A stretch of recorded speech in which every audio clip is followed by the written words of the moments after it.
तब फ़िरौन ने अपनी सारी प्रजा के लोगों को आज्ञा दी, इब्रियों के जितने बेटे उत्पन्न हो उन सबों को तुम नील नदी में डाल देना और सब बेटियों को जीवित रहने देना। निर्गमन अध्याय 2। लेवी के घराने के एक पुरुष ने एक लेवी वंश की स्त्री से विवाह कर लिया। वह स्त्री गर्भवती हुई और उसके एक पुत्र उत्पन्न हुआ, और यह देखकर कि यह बालक सुंदर है, उसे 3 महीने तक छिपा रखा।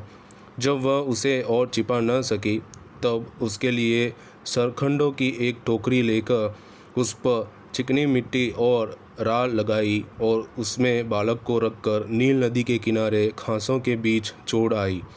उस बालक की बहन दूर खड़ी रही कि देखे उसका क्या हाल होगा। तब फ़िरौन की बेटी नहाने के लिए नदी के किनारे आई। उसकी सखियाँ नदी के किनारे किनारे टहलने लगी। तब उसने घासों के बीच टोकरी को देखकर अपनी दासी को उससे ले आने के लिए भेजा। जब उसने उसे खोलकर देखा कि एक रोता हुआ बालक है, तब उसे तरस आया और उसने कहा, यह तो किसी इब्री का बालक होगा। तब बालक की बहन ने फ़िरौन की बेटी से कहा, क्या मैं जाकर इब्री स्त्रियों में से किसी दाई को तेरे पास बुला ले आऊँ, जो तेरे लिए बालक को दूध पिलाया करे? फ़िरौन की बेटी ने कहा, जा। तब लड़की जाकर बालक की माता को बुला ले आई। फ़िरौन की बेटी ने उसे कहा, तू इस बालक को ले जाकर मेरे लिए दूध पिलाया कर और मैं तुझे मजदूरी दूंगी।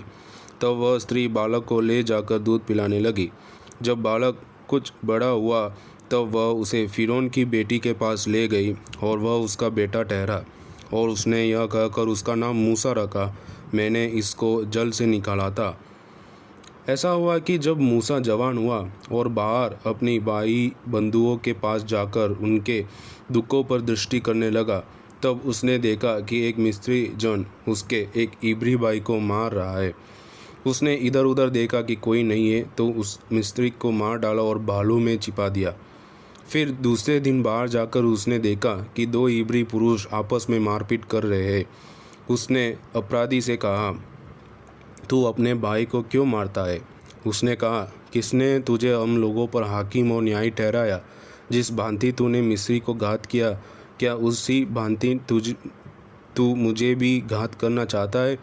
तब मूसा यह सोचकर डर गया, निश्चय वह बात खुल गई है।